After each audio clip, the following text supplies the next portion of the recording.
행복한 일요일을 보내고 계시기를 바랍니다. 크립토 토마토 오늘도 이렇게 짧게 인사를 드리려고 준비를 해서 가지고 와 봤습니다. 자, 과연 어제 오늘 어떤 일이 있었는지 어떤 소식들이 나왔는지 잠깐 보도록 하겠습니다. 자, 일단 어제 약간 깜짝 놀랄만한 소식이 있었는데 바로 리플사의 홈페이지가 다운이 되었었습니다.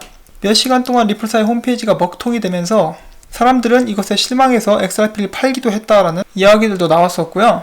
다행히 몇 시간 만에 홈페이지는 다시 복구가 되었습니다. 자, 그런데 여기서 사람들이 주목한 점이 한 가지가 있었습니다. 리플사의 홈페이지가 다운이 됐었다 할지라도 XRP 레저는 그대로 아무 이상 없이 제대로 기능을 하고 있었다라는 것인데요. 탈중앙화된 블록체인인 XRP 레저 같은 경우는 리플사의 그런 이상 여부와 상관없이 계속해서 이렇게 유지가 될 것입니다. 보시면 XRP 역시 이제 아무 문제 없이 거래가 되고 있었던 그런 모습을 볼 수가 있었고요. 자, 이런 부분들을 봤을 때 전에 계속해서 리플사의 직원들이 이야기를 했었죠. 리플사가 사라진다 할지라도 XRP는 남아서 계속해서 사용되고 거래가 될 것이다. 리플사가 다운된다 할지라도 리플넷은 정상적으로 가동이 되기 때문에 기존의 리플사의 제품을 사용하던 고객들은 아무런 문제 없이 계속해서 작업을 진행을 할 수 있을 것이다. 그런 부분이 이번에 증명이 됐다고 볼 수가 있겠죠.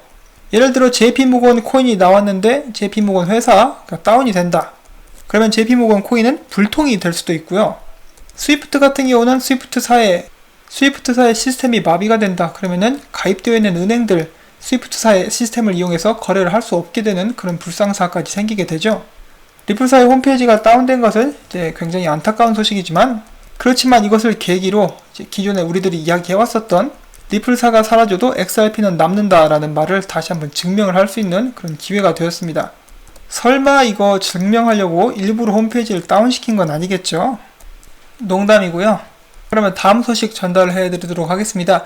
인도에 대형 은행이 있습니다. 스테이트 뱅크 오브 인디아라고 해서 이제 줄여서 SBI. 그런데 일본의 SBI가 아닌 인도의 SBI라고 봐야겠죠. 여기서 이번에 발표를 하기를 이제 국가에서 선정한 디지털 지불로 FSS사의 기술을 사용하기로 선택을 했다라는 발표가 나왔습니다. 여기에는 원 네이션, 원 카드라는 그런 슬로건이 있는데요.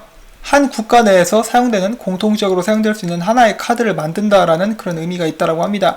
FSS에서는 이미 디지털 사용이 가능한 독자적인 교통카드를 만들었고 이 카드를 통해서 인도 내에서는 교통뿐만 아니라 구매 및 지불에도 사용을 할 수 있게 된다고 합니다. 그리고 이제 FSS의 선불 방식의 디지털 솔루션을 사용을 한다고 하는데 이 FSS 어떤 회사인가? 다른 건 모르겠고 리플사의 파트너 회사입니다. 예전에 이제 리플사에서 딥다이브라는 워크샵을 개최를 했었는데 여기 보시면은 리플사의 파트너로서 우리도 여기에 참가를 했다라고 이렇게 이야기가 되고 있죠. 디지털 결제나 지불을 지원하는 모든 회사들은 리플사와 어떤 식으로든 연관이 되어 있다라고 생각을 할 수 있을 정도로 정말 많은 데서 리플사와의 연관성이 이렇게 보여지고 있는 그런 상황들이 계속 발견이 되고 있습니다. 자, 그 다음에 나스닥에 관한 짧은 소식이 있습니다. 여기 보시면은 이제 나스닥 같은 경우는 블록체인을 굉장히 신뢰하고 그것에 대해서 광고를 하고 있는 모습을 볼 수가 있죠. 자, 최근에 나스닥의 블록체인 제품 사업 개발팀의 이제 요한 툴이라는 사람과 인터뷰가 공개가 됐는데요. 요한 툴이 아니라 요한 톨입니다. 요한 툴과의 인터뷰가 공개가 되었는데 나스닥 내에서도 기존 금융 프로젝트의 비즈니스 관련된 그런 과정을 간소화하기 위해서 블록체인 및 여기에 또한 암호화폐를 사용해서 그런 시스템을 개선할 가능성을 가지고 있다라고 이야기를 했습니다. 자, 그런데 요한 톨이 딱 꼭 집어서 이야기하기를 우리는 비트코인은 아무래도 나스닥에서 사용하기엔 무리가 있을 것 같다라고 이야기를 했습니다. 그 이유로서 이런 이야기들을 했는데 비트코인에서 이제 거래를 하면서 뭔가 잘못되면은 어디에 전화를 해서 상담을 할 수도 없고 누군가를 고소할 수도 없으며 잃어버린 돈을 돌려받을 수 없기 때문에 누군가가 개인 키만 훔쳐갈 수 있다면 비트코인을 모두 다 훔쳐갈 수 있는 것, 그리고 그것을 되돌려 받을 수도 없기 때문에 의지할 만한 그런 코인이 못 된다라고 이런 식으로 이야기를 했습니다. 자, 제가 이 기사를 왜 리플 XRP 시간에 공유를 하느냐? 오래전부터 나스닥과 리플 사이에 관한 그런 찌라시들이 많이 돌았죠. 나스닥에서 2019년 1분기에 암호화폐 관련된 상품을 이제 만들 것이다, 발표를 할 것이다 라고 이렇게 이야기를 했었는데 저는 비트코인 선물 상품을 내보낼 것이다 라고 알고 있었는데 이제 거래소를 개설을 할 그런 가능성도 있다라고 합니다. 자, 아무튼 그것 때문에 나스닥에서 이제 XRP를 상장한다 어쩐다 하는 그런 찌라시들도 많이 돌았었는데요. 이것도 어디까지나 소문이지만은 보통 이런 컨퍼런스라든지 그런 걸 하게 되면은 이 나스닥 관계자들과 이 빵형이 그렇게 친한 모습을 계속해서 보여줬다라고 합니다. 같이 밀접하게 이야기를 하고 나스닥에서 리플사의 기술을 이렇게 칭찬하는 그런 기사도 내보낸 적이 있다라고 하고요. 100% 확실한 부분은 아니기 때문에 이제 과도한 희망 회로는 돌리지 않겠지만은 지금 이 사람이 말한 그런 불편한 점들, 비트코인을 사용할 수 없는 이유들을 이제 리플사에서는 이제 다 제공을 할 수가 있죠. 기존에 생길 수 있는 문제들을 이제 완전하게 제어를 할 수 있는 리플사이기 때문에 나스닥에서 앞으로 시스템을 개선하고 그들의 펀드를 움직이는데 리플사의 제품과 XRP를 사용할 수 있지 않을까 하는 그런 기대감이 높아지고 있습니다. 자, 다음은 약간의 재탕 내용이라고도 볼 수가 있겠는데 얼마 전에 트위터의 CEO인 잭 돌시가 일주일에 10,000브러치씩 이제 1,000,000원이 좀 넘는 돈이죠. 이 정도 금액으로 정기적으로 비트코인을 일주일마다 사고 있다라는 그런 발언을 해서 화제가 됐었죠. 자, 그것에 대해서 CNBC에서 이렇게 토론을 하게 됩니다. 그래서 이런저런 이야기를 하다가 비트코인 그리고 JPM 코인에 대해서 나오는데 이제 JPM 코인이 비트코인을 대체할 수 있느냐라는 말에 여기 있는 이 사람 하는 예측마다 다 틀리기로 소문난 브라이언 켈리죠. 그렇지만 나름 인지도가 있는 이 사람이 나와서 아니다, JPM 코인은 이제 비트코인을 대체할 수 없을 것이다. 그랬더니 여성 사회자가 이렇게 물어봅니다. 그러면은 XRP는 리플사의 XRP는 JPM 코인이 대체할 수 있습니까? 거기에 대한 답변을 이제 짧게 들어보도록 하겠습니다. is going to be just used within JP Morgan. Ripple's used within every bank. 예, 짧게 이야기를 했죠. JPM 코인은 JPM 내에서만 사용하게 될 것이고 그 다음에 이런 얘기를 합니다. XRP는 모든 은행에서 사용이 되고 있다. 모든 은행, 굉장히 듣기가 좋죠. 이 사람이 과연 뭔가를 알고 있어서 하는 얘기인지는 모르겠지만은 일단 잘 모르고 한 소리라도 이런 CNBC라는 프로그램에 나와서 XRP가 모든 은행에서 사용되고 있다라고 이야기를 했습니다. 자, 아무튼 이런 부분도 있어서 여러분들께 잠시 전달을 해드렸고요. 자, 그 다음에 또 이제 듣는 사람의 고개를 갸웃거리게 만드는 그런 소식이 한 가지가 나왔습니다. 바로 얼마 전까지 리플사에 대한 악성 기사를 계속해서 마구마구 내보냈었던 포브스에서 이번엔 XRP와 리플사를 옹호하는 그런 기사를 냈습니다. 자, 이런 기사들은 기고문들이라고 합니다. 그렇기 때문에 의견이 이렇게 많이 다를 수도 있다라고 하고요. 저희들 입장에서는 약간 헷갈리는 그런 상황이라고 볼 수가 있겠죠. 자, 아무튼 이 기사의 제목은 이렇습니다. 리플과 XRP에 대해서 사람들이 자주 오해하고 있는 14가지. 일단 가볍게 이제 잠깐 보도록 하겠습니다. 일단 내용이 굉장히 긴데 이것을 다 일일이 읽어볼 필요는 없겠죠. 자, 첫 번째, 리플사의 계획 그리고 리플사의 제품군에서 XRP는 사용되지 않는다, 필요 없다라는 오해인데 리플사의 엑스커런트 같은 경우는 메시징 시스템으로 스위프트의 GPI라고 볼 수가 있겠죠. 그래서 비교를 할 수 있다고 볼 수가 있겠는데 커런트를 사용하더라도 스위프트에 비해서 훨씬 더 빠른 결제가 가능하다라고 합니다. 고객들의 평도 굉장히 좋고요. 그러면은 왜 XRapid과 XRP를 써야 할까? 그 이유 중에 한 가지는 XRP와 법정통화 이 두 개를 교환하는 것이 법정통화와 법정통화를 교환하는 것보다 훨씬 더 싸고 빠르기 때문이고요. 또한 엑스커런트를 사용할 때는 노스트로 어카운트가 반드시 필요하다라고 합니다. 노스트로 어카운트 같은 경우는 만드는데도 시간과 돈이 굉장히 많이 들어가고 그것을 유지하는데도 이제 꽤 많은 돈이 들어가는 것으로 저희가 알고 있죠.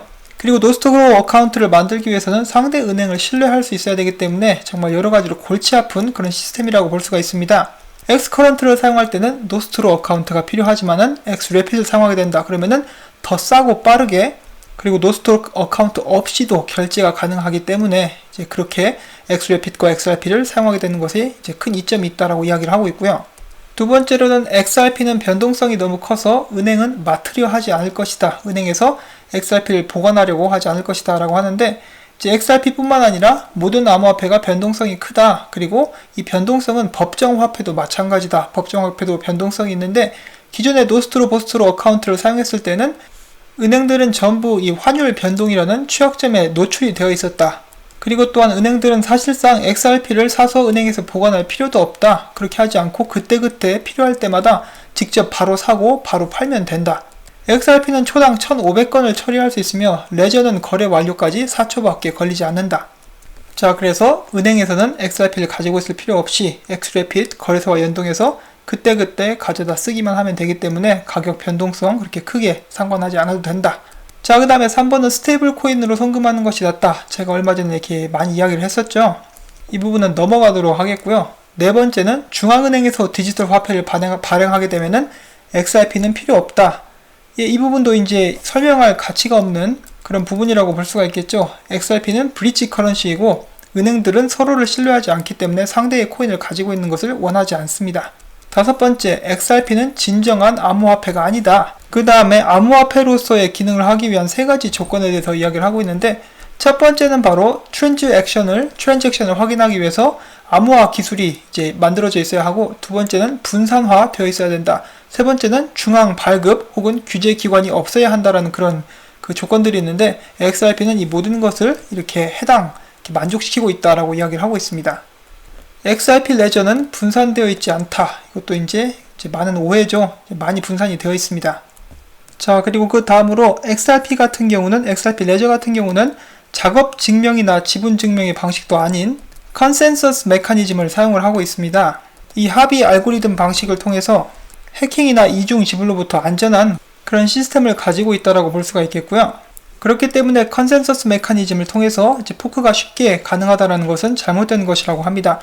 이런 부분 같은 경우는 기술적으로 꽤 깊게 들어가기 때문에 여러분들께서 이제 따로 시간을 내서 공부를 해보시면은 도움이 될 것 같습니다. 그런데 이제 어제 밥도 이야기를 했듯이 그 전 직원 밥 말이죠.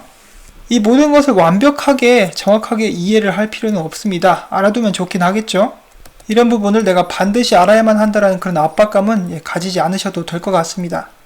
네 번째로는 XRP를 사용할 때 많은 숨겨진 비용들이 있는데 이것들은 리플사로 돌아간다. 사실 이러한 의혹은 이제 들어본 적이 없는데 당연히 잘못되는 것이죠. XRP로 거래를 할 때 네트워크 수수료가 나오게 되고 자체 소각이 조금씩 되게 되죠. 그리고 XRP 같은 경우는 지갑을 만들 때 처음에 20개를 도용 방지를 위해서 이렇게 내게 되는 그런 개설을 할 때 내게 되는 그런 방식도 취하고 있습니다. 그리고 이것은 리플사로 가는 것이 아니죠. 자, 그 다음에 9번째로 리플사가 XRP를 만들었다. 이건 역시 이제 흔한 오해인데, XRP는 리플사가 창립되기 전에 이미 이제 만들어졌었던 그런 코인이라고 볼 수가 있겠죠. 리플사의 이제 기원이라고 해야 될까요? 2004년에 라이언 푸거가 리플페이라는 것을 창립을 하고 은행들 간의 지불이 가능한 그 P2P 시스템을 소개를 하게 됩니다.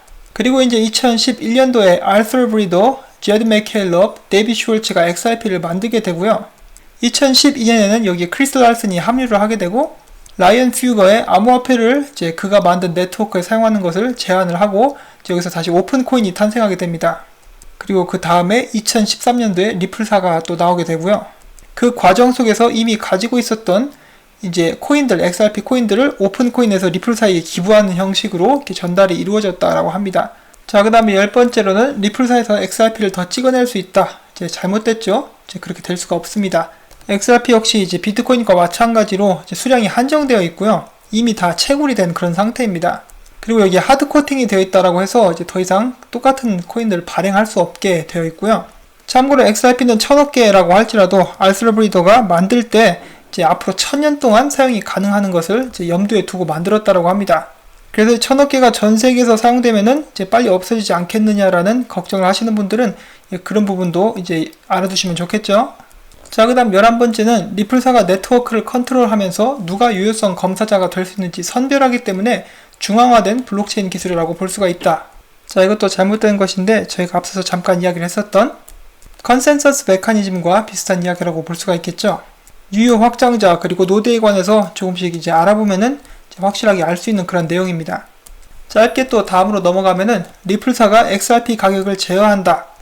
잘못되는 것이죠. 리플사의 대부분의 물량은 에스크로에 묶여 있고 리플사의 임원들 역시 마찬가지로 법적으로 근거를 해서 XRP 거래되는 볼륨의 몇 %만 이제 최대 팔 수 있는 양이 정해져 있습니다. 그렇게 해서 이제 시세에 영향을 줄 수 없도록 되어 있죠. 13번째, 리플사는 XRP를 통해서 돈을 번다. 아니죠. 제가 이 부분에 대해서도 얼마 전에 말씀을 드린 바가 있습니다. 리플사에 들어온 투자금 그리고 소프트웨어를 이제 판 돈으로 이제 운영이 되고 있죠. 자, 마지막입니다. 리플사는 이제 고객들을 더 유치하기 위해서 그들에게 직접 돈을 주고 있다. 뇌물을 주면서 이제 고객 수를 늘리고 있다. 이거 역시 잘못된 것이라고 얼마 전에 나왔었던 그런 부분이기도 합니다. 여기에 더불어서 리플사가 장외 거래로 XRP를 이제 고객들에게, 기관들에게 판매를 할 때 가격을 더 싸게 판다라는 의혹도 있었는데 리플사에서 그것은 전면적으로 잘못된 것이다라고 이야기를 했죠. 시중가와 똑같이 판매를 한다라고 합니다. 그리고 이제 여기에 어떤 조건까지 붙여서 팔게 되는데요. 왜냐하면 이 사람들이 이걸 장외 거래로 사가지고 한 번에 시장에 던질 수도 있기 때문에 그런 것을 방지하기 위한 몇 가지 조건들이 이렇게 걸린다라고 합니다. 한마디로 아무한테나 무작위로 판매는 하지 않는다라고 볼 수가 있겠죠. 자, 그리고 또한 리플사가 마케팅 전략으로 사용하고 있는 엑셀러레이터 프로그램 같은 경우는 마케팅 전략 중에 하나다라고 제가 지난번에 또 이렇게 설명을 해드린 적이 있었죠. XRP를 판매해서 얻는 모든 수익금은 XRP, 생태계를 조성하는 데 쓰여지게 됩니다. 그래서 XRP를 팔아서 XRP를 키우는 거예요. 그렇게 생각을 하시면 될 것 같고요. 이렇게 해서 14가지의 흔한 오해들을 알아봤습니다.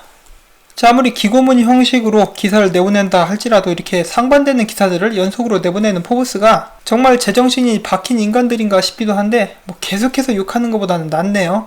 자, 그리고 저는 유튜브에 달려있는 그런 답글들을 항상 보고 있는데 몇몇 분들은 리플 XRP가 상승하기까지 굉장히 오랜 시간이 걸릴 것이다 라고 이야기하는 것을 제가 종종 보게 됩니다. 정확히 어느 정도 기간인지는 잘 모르겠지만은 이제 이야기하시는 것을 봐서는 10년 그 이상을 보고 계시는 분들도 계신 것 같아요. 모든 사람이 각자 다른 의견을 가질 수 있는 것은 당연합니다. 저 같은 경우는 그래도 다른 그 누구보다 이렇게 빵형이 한 말을 아직도 믿고 있고요. 빵형이 작년에 3년에서 5년이라고 했으니까 앞으로 2년에서 4년 사이에 진짜 제대로 된 상승을 볼 수 있게 되지 않을까 하고 생각을 해보고 있고요. 또한 이제 리플사의 직원이 이야기했듯이 이제 리플사의 파트너가 300개 이상이 됐을 때 거기서 오는 상승도 이제 기대를 해볼 수가 있을 것 같습니다. 그리고 이제 그 전에 암호화폐 시장이 더욱더 발전을 하게 된다. 그러면 거기서 이제 기대감에 오는 전체적인 암호화폐 상승도 기대를 해볼 수가 있겠죠.